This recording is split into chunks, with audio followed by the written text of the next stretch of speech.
Hi, this is Nico Rosberg. I just wanted to say congratulations to Lewis Hamilton on his 6th World Drivers' Championship. Well done, Lewis. Sorry, Nico, we'll have to do that again. There's a strange grinding sound on the tape. Not sure where it's coming from. Oh, yeah, that was my teeth.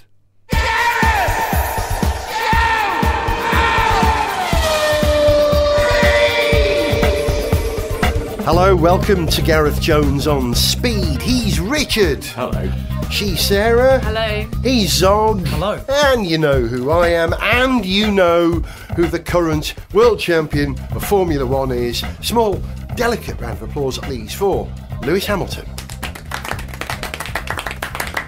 6 times world champion. And who thinks it's going to be his last? Nobody. Ooh. Anybody?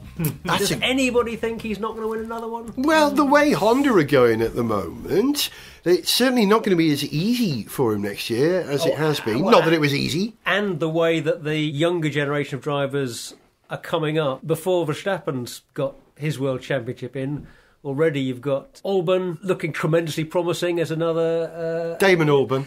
That's From Blur, yeah. I think Lando Norris is promising as well. I was going to say, who can say, Norris or Russell? Yeah. That's an interesting point. And Leclerc too, of course. I mean, Leclerc also... I love Leclerc, yeah.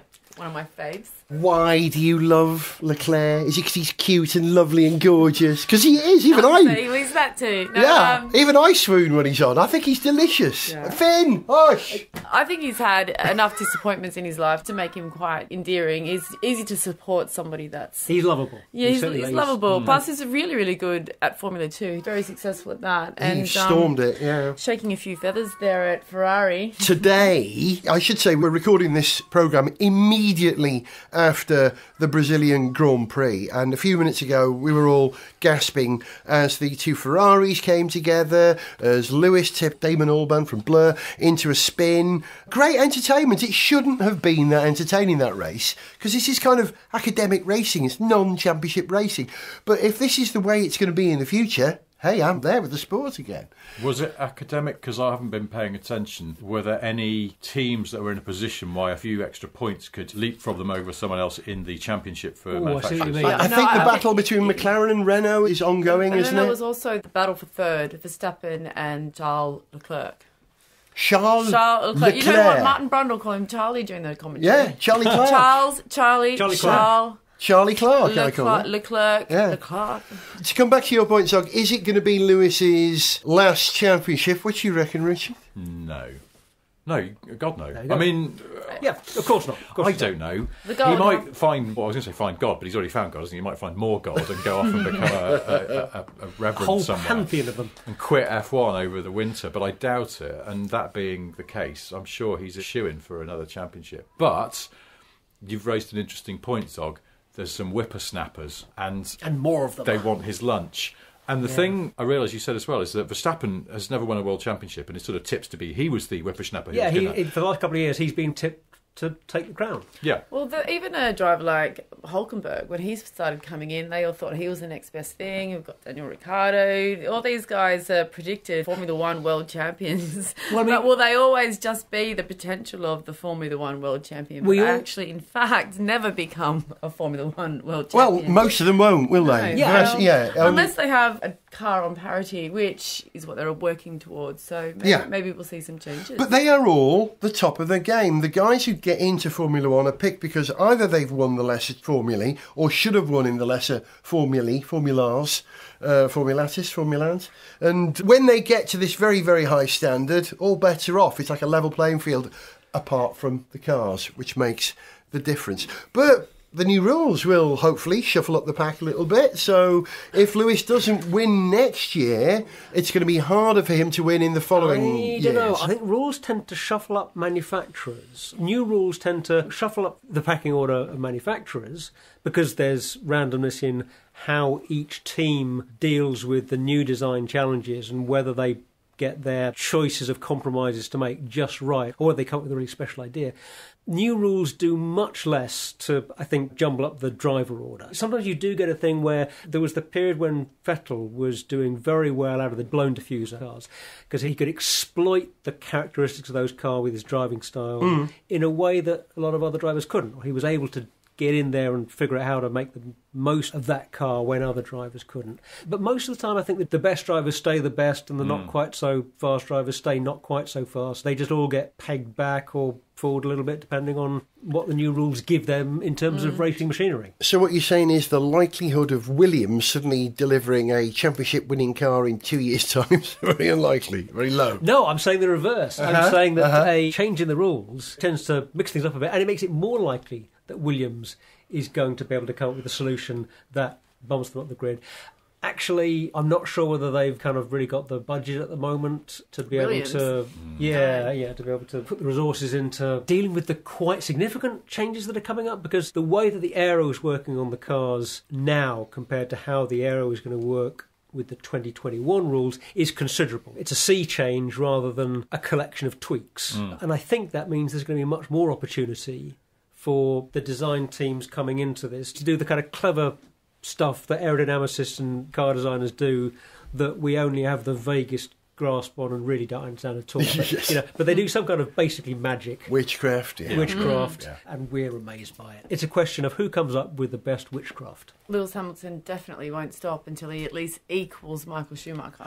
I think that's a given. I don't think I would have said that 2 years ago, but now that it's within sight of Schumacher's lofty achievements, I think Lewis is driven to do better than him now. I think you're right. But I get the feeling that he's trying to do these things not so much to beat a record that Senna had set or to beat a record that Schumacher had set, but because he just really wants to do this to the maximum of his ability. He just really wants to just carry on doing... I get this sense that he's... I get the sense that Richard disagrees. No, I agree with you and disagree with you, because this is good. He obviously just wants to keep doing it while he's at the height of his powers, which I think he is, but he's also a kid who grew up watching Senna and then Schumacher, and he's topped Senna's achievements, easy peasy. Oh, well, he made it look like me.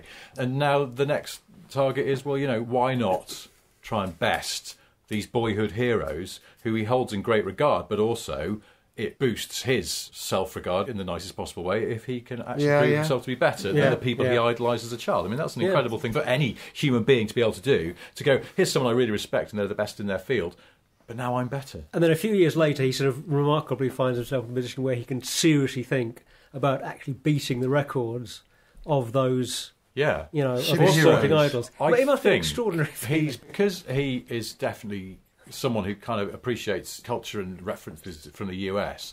And in US sports, they seem to be obsessed with people being the GOAT, the greatest of all time. That's it. Yeah. And that would be him if he beat Schumacher's tally of world championships. So, in the back of his head, there's a little bit of goating going on. That'll propel him onward, I think. He has the time, he's young enough, and he has the talent to be able to do it. He's showing no signs of getting any slower as a driver, and he's only getting more experienced. Well, you've got Tom Brady, isn't he, about 42 or something? And he's still the world's best quarterback. And Roger Federer, he's 38, playing the ATP finals this weekend, and the commentators just kept going on about, he's still in his old age. He wouldn't have been doing that X amount of years ago, but in terms of not being as good as what perhaps Federer was in his peak, but that's, keep it up. I tell you what, Formula One is coming to Lewis in a different sort of way, with the announcement that they're going to attempt to be carbon neutral by when? Because Lewis is becoming a sort of a strong advocate for green technologies or green living now, isn't he? Yeah. 2030. Hang on, isn't it? Which he got some unfair stick for, I think. Carbon neutral by 2025 and carbon positive by 2030. Is that what they said? Wasn't it, I think? 2025. I think there was some particular aspect of F1, which I think it may have been team transport to the circuits. Yeah, and it's also supposed to be carbon neutral by 2025, and then the whole deal carbon neutral by 2030, something okay, like that. right. It's about having their events to be sustainable, like no plastic bottles, and just to be greener. A lot of the production companies that sort of fly these live events around the world, they're wanting to reduce transport costs and things like that in the way that they move from city to city. So it's becoming greener in that sense, but then also the actual cars as well. So well, I know that the Channel 4 F1 coverage now flies a lot with fewer people around the world, but that's because Channel 4 gave them a lot less money. So. Well, that's interesting. Which you is say a very that, good because way half of their reducing. production is remote, so they've got half their production team. But seriously, if you want to cut carbon emissions by 50%, cut budgets by 50%. People the money to be lavish. One of the reasons why certain national economies have had lower carbon emissions at certain points in the last 20 years has been because those economies were in recession. It wasn't because the governments did good work structurally to reduce emissions from the energy sector or the transport sector. The economy slowed down. They emitted less carbon as a direct result. At the risk of sounding like Greta Thunberg, growth is the enemy of the planet, really. Well, it is, and this is way beyond the scope of this podcast, but we do kind of have to re-engineer our economies in all kinds of ways in order for that economy to be able to support anything like the kind of population trends we have at the moment in anything like a medium-term future. Population's the big problem. I've always said this. Well, a problem. These things are very complicated. Yeah. There isn't one problem. There are a lot of interrelated It's a problems. big contributor to it, though. Yeah. I've been giving some thoughts about how Formula One could become carbon positive in future. First of all, do away with flying the gear around the world and get a fleet of solar yachts and duplicate everything 3 or 4 times. So, it'll take 5 weeks to get there, but at least you'll have the time to get there with your slow solar yacht. But then the duplication is wasteful. Yes, you have a lot of embedded. Yes, but the duplication is that you've got to use last year's car for half the races. No, I think wherever you go, you just have to go and buy a car. and that's your competitor. That would be an interesting. The way to 200-mile races, and at every race you have to turn up with a vehicle that you have bought at a local auction for less than £10 million. And you're allowed to spend no more than 15 million per chassis per race preparing it for the event. It's like some kind of deranged. Maybe that's what Top Gear Middle East is like. Don't joke about that. That could be. We were each given a budget of £15 million. Just sort of having a look at this Formula One new rules and regulations or the goals. Sarah's looking at a phone. I was going, what are you doing? Why are you looking at my phone? I'm finding a little quote from our good friend Chase Carey. Yeah. He's saying, in launching F1's first ever sustainability strategy, we recognise the critical role that all organisations must play in tackling this global issue.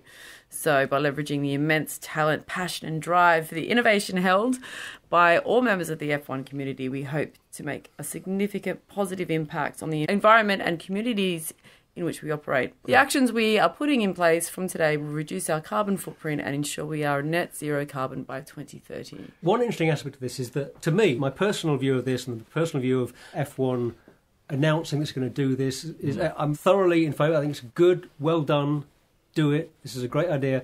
The problems that F1 is going to have in becoming carbon neutral illustrate the problems really for the world as a whole and our culture as a whole, which is that the biggest contributor here is the transport that teams are using to get to and from races, and also the transport of fans. The fans travelling to events, there's a lot of carbon emission in this. Now, it does not matter what the cars burn during the race. That's a tiny fraction on the end of all this. So let's just forget anything to do with the cars that are racing. That doesn't matter. The problem here is that if you want to fly carbon neutrally around the world, or to ship a whole F1 team carbon neutrally in a couple of days from Europe to South America, that is a hell of a challenge. Carbon neutral air travel is a very long way off. I mean, you can do carbon offsetting, but there are all sorts of issues around that. It may or may not be as complete a solution as you might think it is. You cannot take an international cargo flight that runs on biofuel. Yeah, you could sail or something like this. It's going to take you too long for it to be practical in this context, so that is not going to happen. That's why I was talking about duplicating the equipment. And even if you've got to use more road transport or more rail, again, you're up against infrastructure that we have. The transport infrastructure that we have and the energy-generating infrastructure that we have just rely much too much on burning fossil fuels, and we have to get away from this, and we are not doing it fast enough. I've got it. In the meantime, what we do is we get Formula One to run the races on tracks, for instance in Sao Paulo, with all the local diesel trucks in front of them, and Formula One cars have to have massive carbon capture funnels at the front. They have to collect all the carbon from the diesel. They've got to avoid the vehicles, collect the carbon, and then transport it somewhere and bury it back in the seabed. That'd fix it, wouldn't it? Yeah. Maybe. Yeah. Worth a shot.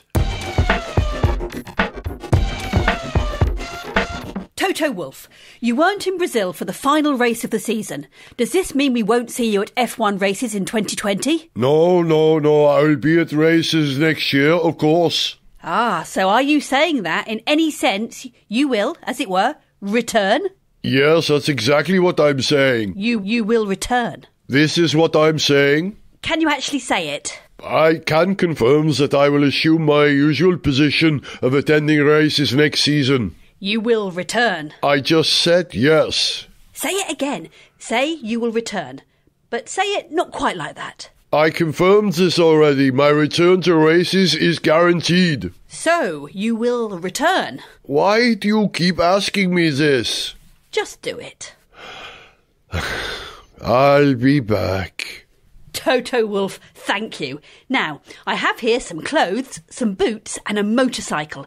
Would you like them? Sniff Petrol with Gareth Jones on speed!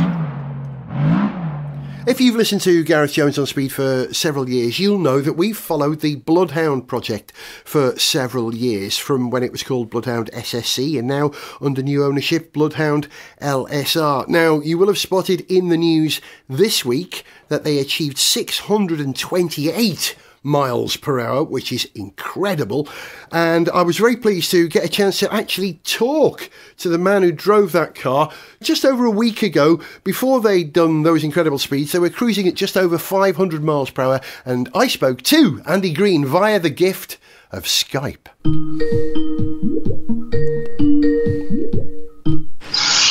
Wing Commander Andy Green, how wonderful to talk to you again after, I think, 6 years since we spoke last, when Bloodhound was largely theoretical. Now you've proved that that car works, and works very well. How much are you enjoying this trip? It's a real thrill for all of us to be out here in the desert. We've been working hard at this. The car's been coming together over the last year.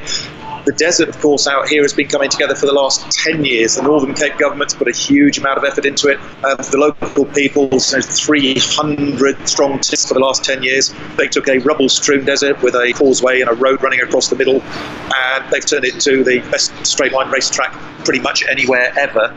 And it's an achievement which is genuinely of biblical proportions. So they are absolutely thrilled to have the car here, and it's all going swimmingly well, so we're all really pleased with it.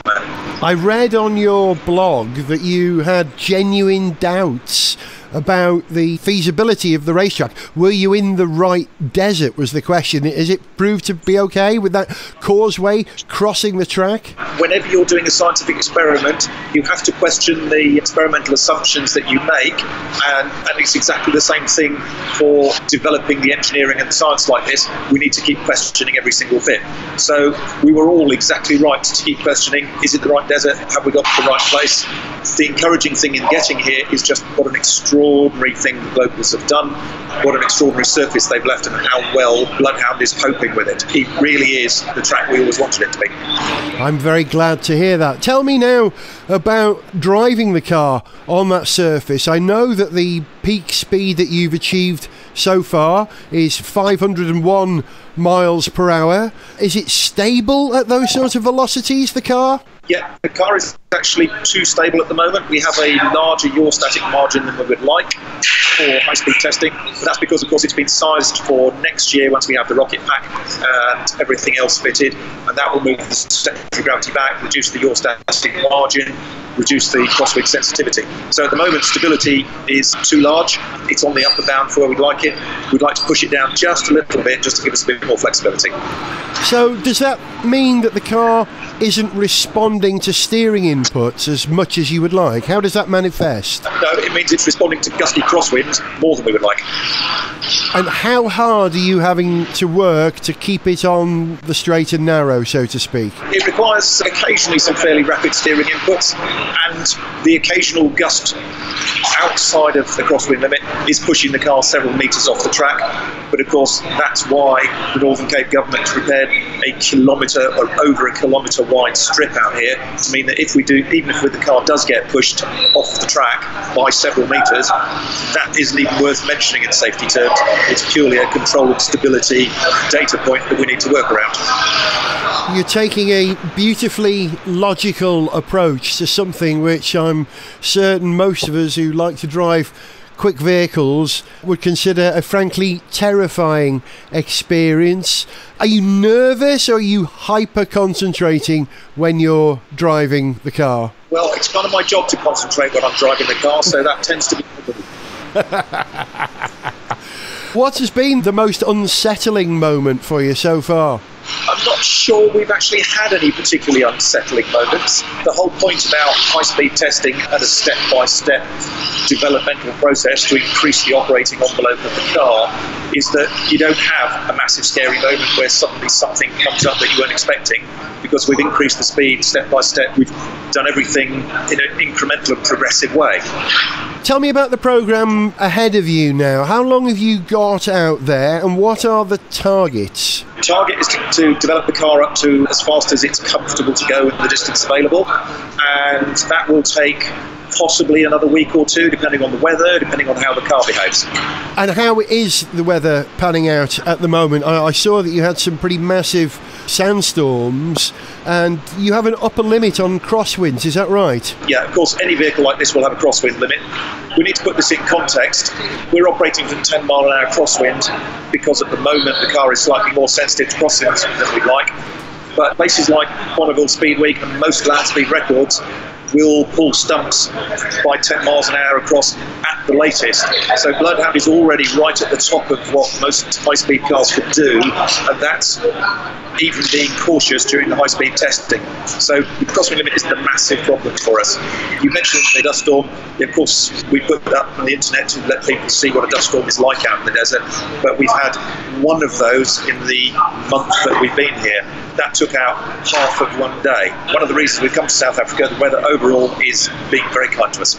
You're in a very select club of people who have driven cars at, frankly, astronomical velocities. I'm interested to ask you how driving this car compares to Thrust SSC. They're very different vehicles. I know that they're configured in a very different way, and you have far greater software and predictive abilities with this car. Is Bloodhound a lot more stable and less highly strung car than Thrust SSC was? You're asking me to simplify a very complex question. They're both stable vehicles. It's more challenging to control precisely because of the characteristics of rear wheel steering. Bloodhound is more sensitive to crosswinds because it's been aerodynamically configured for next year, not this year. So they are very different.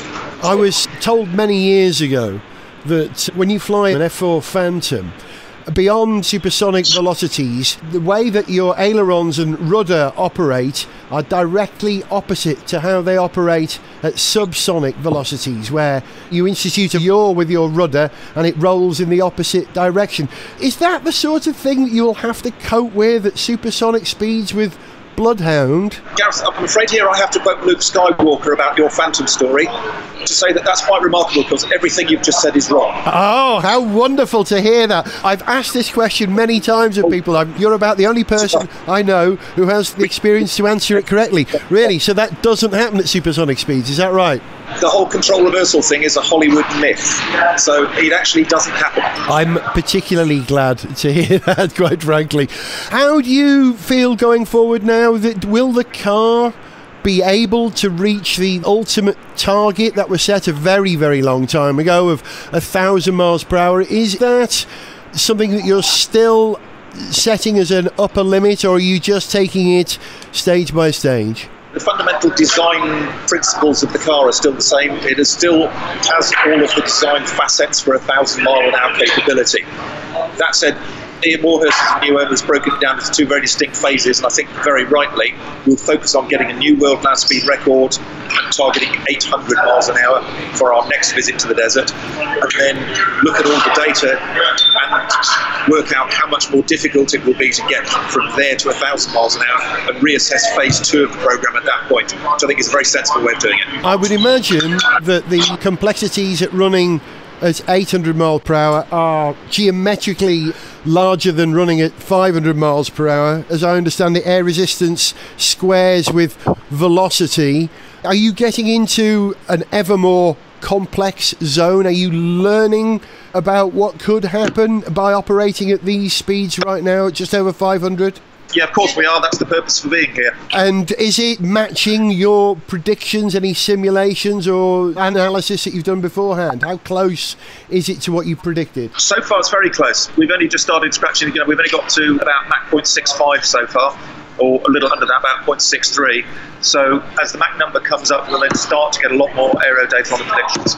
The car is taking quite a pebble dashing. I would imagine that hitting small particles at 500 miles per hour is knocking the poor old girl around a little bit. I know that you had some damage to the rear deltas. How's that looking? You're obviously focusing on a few square centimetres, which made for an interesting picture. That's the only area where we're seeing that sort of effect, and that has already been repaired and tested.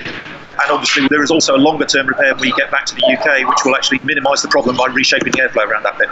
Well, Andy, I shall be certain to come and join you over in Gloucester when you get back. I wish you the very, very best with the continuing runs out there, and like all the listeners to Gareth Jones on Speed who have our names on the fin of that gorgeous vehicle that you're driving, we wish you the very best out there. Thank you. Great, thanks Gareth.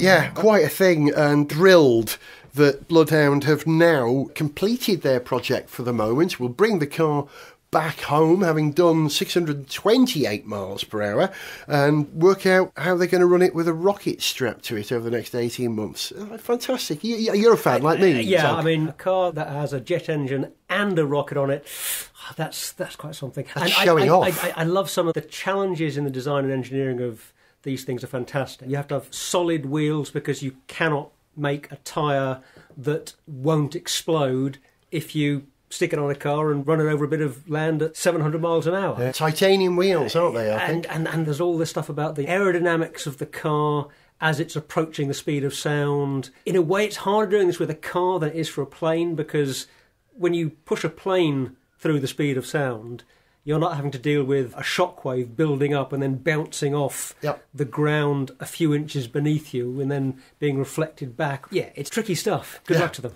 I don't know if you've seen any of Andy Green's blogs or the short video clips of Bloodhound going past, but it makes an amazing sound. Find it, put your headphones on, turn it up. It is gorgeous. Congratulations to them. It's been quite a week or a fortnight really for big car stuff, because not only has Bloodhound been rocking their headlines, but a movie broke which is about our favourite subject.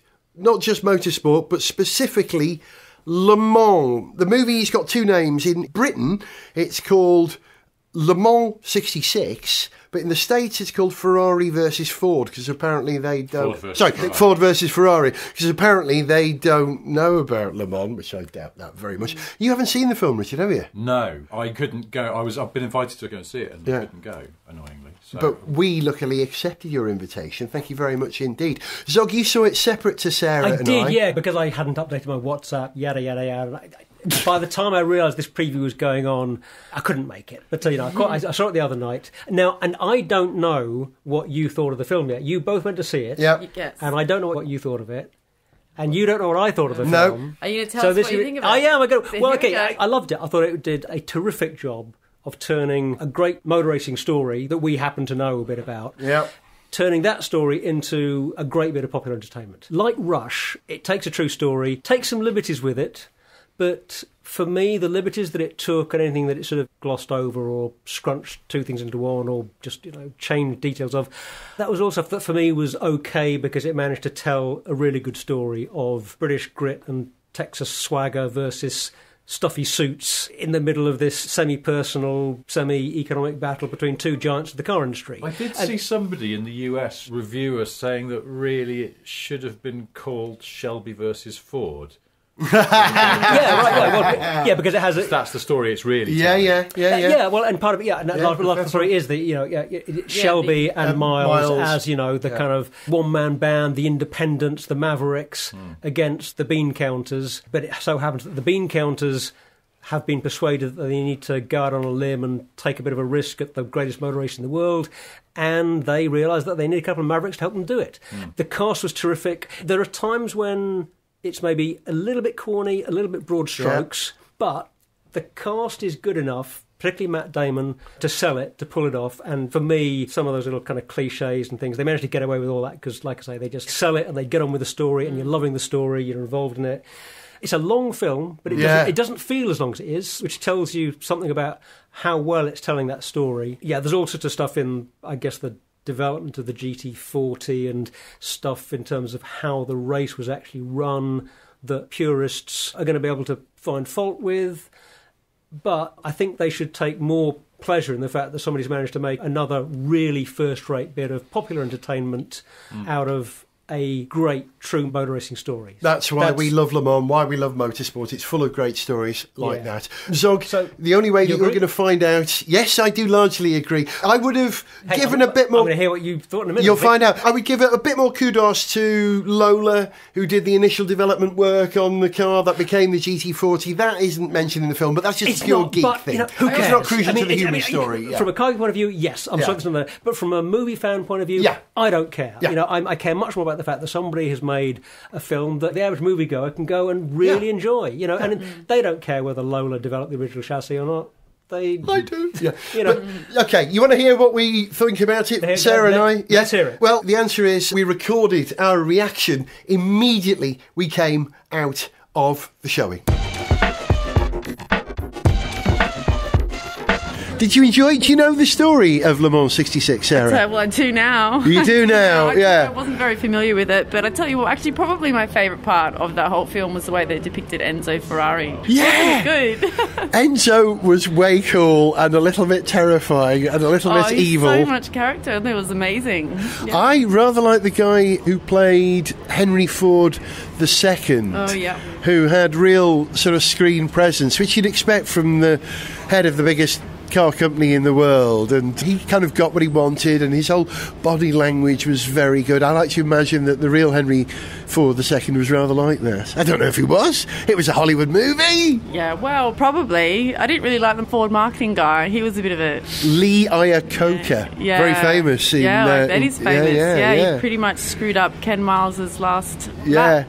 Well, the trouble is now, if you're listening to this, it's going to be full of spoilers, let's be honest, because, we could give away how the movie ends, but if you're a motorsport fan, you'll know the story of what actually happened in the last lap of... You know what we could say, though? That we went to see it in Cinema X, and a 270-degree movie theatre where we got to see 3 sides, so both sides of the cinema we could see full pictures. So in some scenes they had more cameras on the scene, so it was this amazing sort of big wide, the front of the cinema and the 2 sides were lit up with pictures, and you just got this huge view of it that you would never have done before. Yeah, it's like watching a movie either in a cube or in a tunnel where you've got stuff not just in front of you but on the sides as well, but not the ceiling. They say the sky's the limit, but they didn't bother with the ceiling, did they? Yeah, I mean, they say surround sound, like this was surround pictures. Surround vision, it was, that's fair play, It wasn't 3D you wear glasses, and then you get that different sort of effect, but this one, I thought that was an extraordinary... More immersive, because it fills your peripheral vision,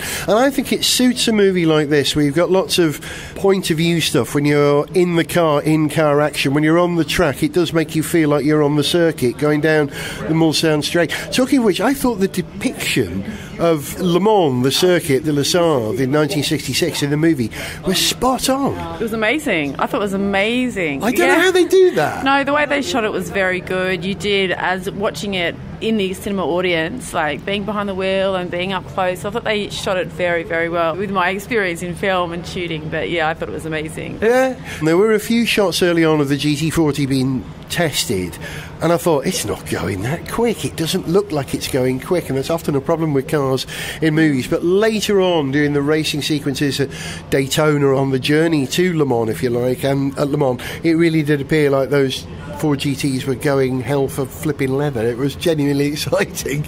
Oh yeah, it was really exciting. I was on the edge of my seat for some of it. Yeah, it was great. If you're a racer, if you enjoy motor racing, you will enjoy this film. I had a couple of, I don't know, criticisms is the right word, a couple of observations about things in the film that bugged me. At one point, one of the Ferraris crashed at turn 6, they said, and everyone in the pit lane turns left to look towards the Ford chicane. Now, turn 6 is right. It's up at Tête Rouge. You can't see it by turning left. And the smoke appearing behind the grandstand, no, you wouldn't have seen that.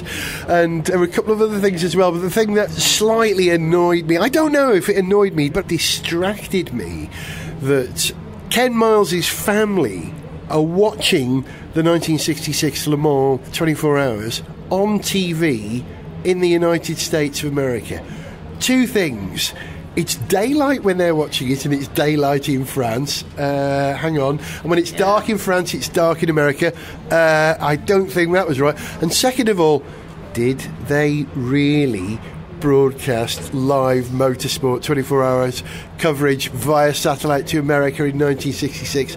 I don't know if they did, but I'm willing to doubt it. Yeah, I kind of felt like they did add to the story, flesh out the story a little bit, add a little bit of character with his family, like Ken Miles. Who knows whether that's actually his real life, but the producers did a really good job at building the characters and providing that story. Well, I'm glad Molly, Ken Miles' wife, was in that film. Otherwise, there wouldn't have been a single woman in that film. Yeah, it added colour, added texture, yeah. She was the only female in that film. Not just the only female who had a line in that film, the only female in that film, as far as I remember. Well, there was Enzo Ferrari's translator. Oh, yeah, she had a line, didn't she? In both Italian and English. I actually quite like the way they did that. They used, Ferrari used Ford, so they could bid off with Fiat, overbuying Ferrari. So I thought that was quite clever. I like that. I liked when the Ferrari stopwatches got stolen. We're giving you all the spoilers now. Carroll Shelby in the pit lane at Le Mans was a bit of a rapscallion. He stole stopwatches from Ferrari at one point and dropped a nut into their pit. I loved how competitive the whole team was, the engineers, everyone in that team, and then also the internal tussle within the team of Ford. I mean, that marketing guy was an absolute, I'm sorry, but it was a bit of a if I had to deal with someone like that in my company, I mean, I'd be tearing my hair out. But to think that he was pretty much sabotaging his own team just because he had a personal problem with Ken Miles. Yeah. I mean, it's very interesting, but I tell you what, I'm surprised Shelby didn't just say, screw it, and just let him just carry on and win it. He came across as a very dignified, honourable, loyal, know where you are, straight-talking, Southern American, well-dressed guy, didn't he, Carroll Shelby, in this film, depicted by Matt Damon. Matt Damon. Actually, I know the names of the real people, he had but not the actors. a bit of an edge to him, though. I don't think he was prepared to take too much. Yeah. I think he pushed back as much as he got. I mean, I don't know how much of that stuff is true about him nicking the stopwatches and dropping the nut on the floor. I don't know for another sure. element that added, good story. Yeah. It was made it exciting. It was funny in a lot of places. I think Christian Bale, born in Wales, who played Ken Miles, was almost a comedic character, really, wasn't he? He had a lot of funny lines and funny moments. I think so. He had attitude, didn't he? But you know what? I think the movie was slightly too long. Slightly. I mean, they didn't really need to flesh it out for the whole 2.5 hours. I agree. It was a long movie. I mean, I like a long movie, but I think they did dwell too long on setting up the early days before they got to, right, let's take the GT40 to Le Mans. They had to tell the story of Ford wanting to buy Ferrari. They had to set that up because that was the whole background, that was the whole reason for Ford taking on Ferrari at Le Mans. But the race itself was, the last 30 minutes perhaps of the film, and Yeah, I think they could have got 20 minutes out of it at least, couldn't they? But I don't mind a long film. I'm quite happy. I went for a wee break in the middle after he won Daytona. Spoilers. But I didn't mind it. I mean, I watched the Elton John film. That was way too long for me. Hey, 5 minutes of an Elton John film would be too long for me. Far too middle of the road for my liking. I like my entertainment not to be middle of the road, but on the middle of a racetrack. Yeah. So would you recommend that to non-motorsport fans, that film? Absolutely. I mean, it has excitement and that element of competition. I think so. But, I mean, I remember the movie Rush. That was a really good film. And if you're not a racing fan so much, the movie Rush was great. But the highlight for me was the depiction of Enzo Ferrari. I love that, and the competition between Ferrari and Ford. I thought it was very, very good. And at the end, spoiler alert, I think Ferrari had a lot more respect for people like Ken Miles, so to speak, without giving it all. Without giving it away. There's one moment that you're referring to, which maybe you'll know about as a race fan. You'll know whether or not that moment that Sarah's alluding to here actually happened or not. I know what I'm going to do. I'm going to go home now and spend the next 2 hours reading up about Le Mans 66 and all the things that it was suggested happened in the movie, and to find out if it was a documentary we just watched or a piece of Hollywood. I don't know the full details of the story. I would say a combination of both. Yeah. Anyway, they're bound to stretch things a little bit. Every year probably has a very good story, just similar. You're absolutely right, yeah. The story of Audi's wins at Le Mans would make epic Hollywood movies, and if you told that story, you'd have more women in it, because Lena Gade, who was the race team manager, woman, you see, right at the heart of the action. So yeah, we need to even that up a bit. The most distracting thing in the movie I found, though, was Christian Bale, not his hilarious West Midlands accent, speaking like this the whole time. It was quite sweet, but he looked exactly like a young Damon Hill to me. He didn't look like Ken Miles. He looks just like Damon Hill. Look it up now. No. Yeah, you look at pictures of young Damon Hill, that top lip with that slight underbite, and I'm doing Ken Miles' voice, and you look at Christian Bale in this movie, spitting image. All right. Marks out of 10, Sarah, as we're going to go and get the tube. Marks out of 10? Oh, I'd say a good 8.59, yeah. 8.59? Very specific. I mean, you always leave room for improvement. No, it can't be perfect. No, if it was a documentary, it'd be perfect. Yeah, we'd recommend it if you're a race fan. Go and see it.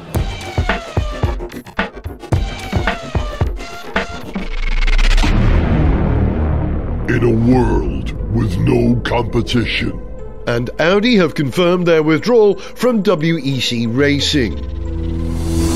What if your biggest rival? This now means Toyota are uncontested in the LMP1 category. Was yourself. This fall, buckle up for a not especially interesting ride with Le Mans 2019. Toyota versus Toyota. The car's got a problem, but fortunately we have one other and they're miles ahead. The New York Times called it the most boring movie of the year. And just a few hours in, the Toyotas are already lapping everyone else. Voted Time Out's most pointless and tedious movie of the decade. No one can beat us now, except ourselves. Which is nice. Le Mans 2019. Toyota versus Toyota. Do not watch whilst operating heavy machinery.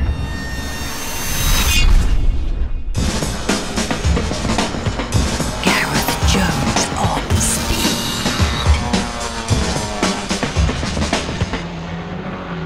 Big stuff has happened, or is happening at the moment, with Bloodhound going quicker than ever, with great movies about great races, and big stuff is happening in the road car industry at the moment, with the announcement that FCA, Fiat Chrysler Automobiles, are they merging or buying into PSA, which is the parent group of Peugeot, Citroën and Vauxhall, Opel and DS, and I've probably missed out another one, haven't I? The Peugeot have got a ride-sharing thing as well, haven't they? In America, that's part of the deal as well. But Richard, this is massive, isn't it? Yeah, I think PSA have the upper hand because they're a profitable company. But yeah, I think it's a merger.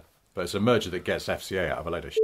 basically, because their strength is, in terms of things that you'd want from them, Jeep, maybe. And then PSA want get some of their other companies into the US, but with what? Well, you say with what? I mean, Jeep is the most useful thing from, from the point of view of the States. The States is increasingly less interested, surely, in small, medium-sized European cars. Yeah, just why the Fiesta's being deleted there, and the Focus. You know, it's like even Ford, who... There's a Focus gone from America. Focus is going. Americans and the Mondeo, whatever they call that, Fusion. Fusion, yeah. But that's Ford, who Americans think are American. Well, because they are American, but you know what I mean. Yeah. Their attempts to sell Euro-developed small cars haven't really panned out the way they'd hope, because everybody wants SUVs. Yeah. And that's fine. They'll do them SUVs. But then it's like, well, okay, so you want to get Peugeot back into America, because let's not forget they used to be there. Yeah. Let's not forget Lieutenant Colombo. I was going to say Colombo. The greatest homicide detective in history. Yeah. Drives a Peugeot. Did he? I don't remember that. Peugeot 403 Cabrio. Oh. I wish you'd said one more thing at the end. Brought that up right at the end of this segment. I can't believe I missed that. Sarah Richard, drives a I hate Peugeot. you. You've got a I hate you. Peugeot. I've got a Peugeot. I shouldn't have. 206cc. Yeah. Yeah, see, we've got a PSA car owner driver right here. But Peugeot, mate, you know, historically, you know, been They're reliable cracking, cars. yeah, and you know, quite they do well in quite Africa. fun, good suspension, you know. Yeah, historically they do well in Africa. The Middle East as well. They sell a lot of cars still. No, not Yeah, that's true. yeah, Where? the Paycan is basically still a Well, the in Paycan, Iran. they've stopped Maybe I making can just the make Paycan, up so a that couple was It's got a new facts, name, and you hasn't can it? tell me they're No, wrong. they've Anything stopped about- now. Have they? Yeah. Well, Oh. it's the original Paycan, which is a Humber. Yeah. Roots group car. Yeah. No, what do they do well? Europe, I guess. And Canada? China, they're okay. No, they don't so fast. The only thing about having a Peugeot in Australia is that it's very difficult, very expensive to maintain. You have to order parts from Europe. Really? Yeah, I think Peugeot are quite particular. So that's the only sort of drawback with having a Peugeot. Well, on that the may other be side. about to change. We'll see. So, But from Fiat's point of view, that's the big thing, because they just allowed basically what used to be their bread and butter in Europe and in some other countries, South America, parts of South America, small cars. They've allowed it to wither. Certainly in Europe, the Punto used to be one of the best-selling cars in Europe, and they just allowed it to wither on the vine, and now it's dead. 500's sort of running out the clock a little bit until they decide what they're doing there. I think it's going to move towards electrification more with the next generation. But they can now get in on a state-of-the-art small car box of parts that when PSA bought Vauxhall Opel, the new Corsa was almost ready to go, apparently, but it was built on somebody else's kit of parts. I think it might have even had some residual Punto DNA in it, because the old Corsa did. yeah. And so Peugeot went, you're going to have to... It's silly. Economies of scale is why we got into this caper, because you think what they're doing is they're just increasingly merging into one enormous brown ball of plasticine, all of these sort of underperforming mid-level brands of car. Increasingly there are no brands left except brands that are part of enormous global automotive But they all conglomerates. exist at the same level, is my point. It's like Yeah, they yeah. haven't got a super cheapy sort of thing going on like Dacia. They haven't got anything that you would call sort of upmarket like BMW or an Audi or something like that. All they really have, despite their attempts with Deas, which haven't really worked, all they've got is M&S underpants. Perfectly serviceable in a lot of ways, but they're just mid-level, affordable. That's an interesting analogy to make, because M&S underpants, you know, famously kept the company going for a very long time. Well, and, that's true, but they're probably... And supported Britain through tough... literally supported Britain. Literally supported... Maybe that's a bad example then, because the trouble is that they can only ever shift cars sort of heavily discounted. But PSA, in recent times, have bucked that trend a little bit and started making a profit. They bought Vauxhall Opel, and then pretty much sort of they started showing a little bit of a profit as well. So old Tavares, who runs the show, is a pretty canny cost cutter, and he's big on economies of scale. Now they can bring Fiat into the fold as well, and so it's like instead of ordering 500,000 wiper motors a year for their small car platform, they'll be buying 1 million, and then they're getting even more discount on them, and yada yada yada. It all makes sense, but at the same time they are essentially all cannibalising each other, because they are all mid-level cars that are all about the same size, because of course they are, because they're going to be built in the same bit. So it's almost like, do you buy a Corsa or a Punto or a 208, who's doing the biggest deal? the best headline I read about this recently was Tavares forms a supergroup, which I thought was a 70s reference that only a gentleman of a certain age would get, but lovely. But the question is, are they going to start killing some of these brands, Richard, or are they going to badge engineer cars and sell them rather like the VAG group does? They're essentially selling the same car as a Seat, a Skoda, a VW, an Audi and a Cupra. Are we going to get the same car sold as a Fiat, an Alfa Romeo, maybe even a Lancia, a Peugeot, an Opel, a Vauxhall. Where does it end? Or are we going to see the death of Vauxhall? We're going to see the death of Peugeot? What will happen?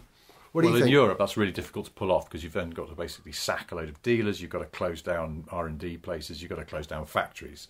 That's a tough one to pull off. They might do if they're desperate, but I think that the idea it's got to be quite a more big just deal.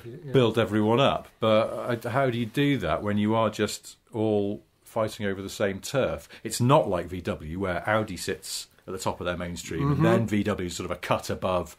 Well, Seat's the weird one because they've never made it stick, but they are bigger sort of in the Iberian Peninsula and bigger in Italy than I think Skoda are, though I'm not entirely sure that's true. And Skoda is your sort of top value, sensible but no frills thing below that, and it all sort of fits together. For people who don't know that they're sharing lots of parts under the skin, they'll just go, well, an Audi A3 is a very posh car and a Skoda is, that's not such a posh car. You know, they're not fretting over the fact they're actually very similar underneath. Yeah, and they will pay more for the Audi. But no one goes, oh, well, a Fiat, now that's way more prestigious than an Opel. Yeah. Oh, yes, well, I dream of affording a Peugeot as opposed to a Fiat. So if they follow the VAG model, they're going to have to re-profile some of those brands. They're going to force Peugeot up market or Citroën up market. They're going to force Vauxhall, Opel down market, make that the bargain group. That would be the way to achieve what VW are doing, isn't it? If they can. It would, but you're sort of coming from a position of contrivance. I mean, you could do, just go, look at this, Vauxhalls have suddenly got cheaper. They can't be too cheap, I suppose, because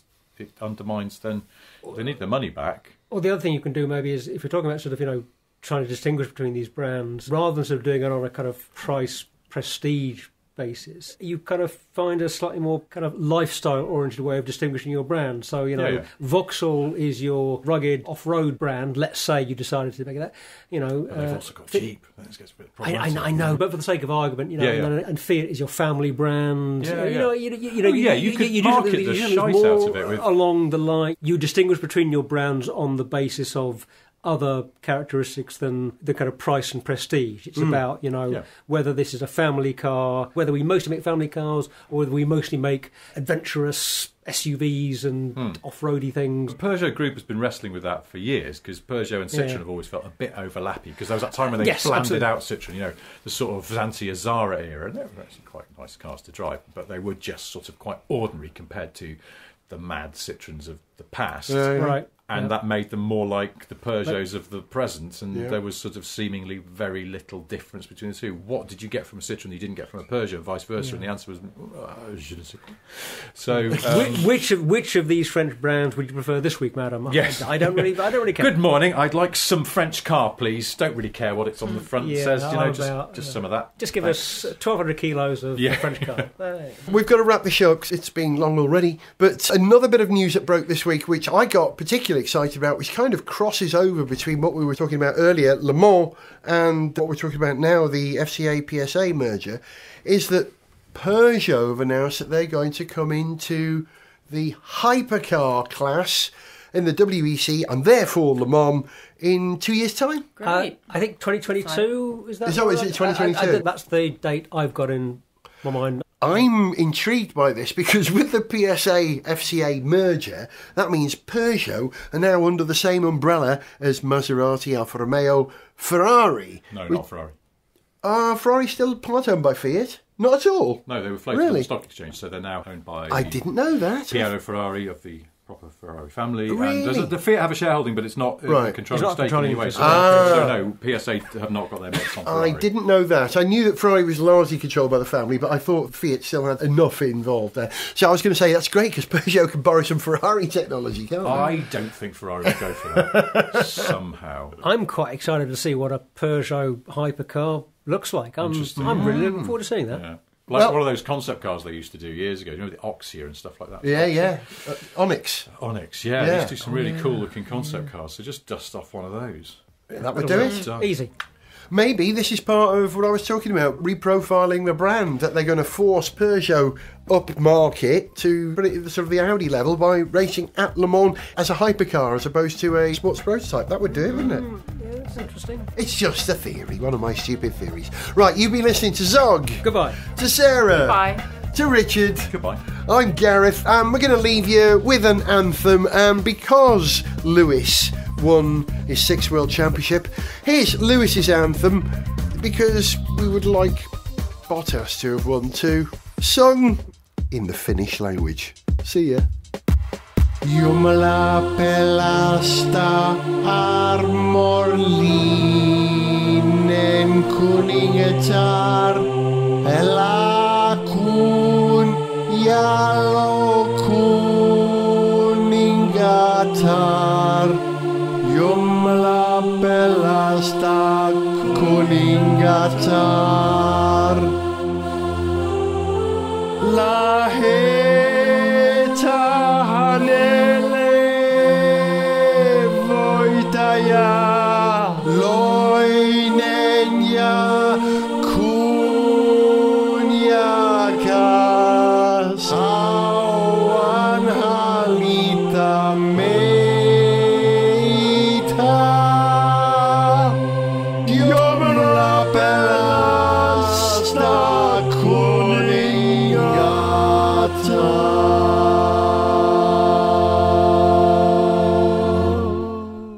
To send us an email, see pictures, get song lyrics, join our Facebook fan site, follow us on Twitter, or to find out about sponsorship opportunities, go to garethjones.tv. Gareth Jones on Speed is made in London by Whiz Bang. Gareth Jones on Speed! Speed!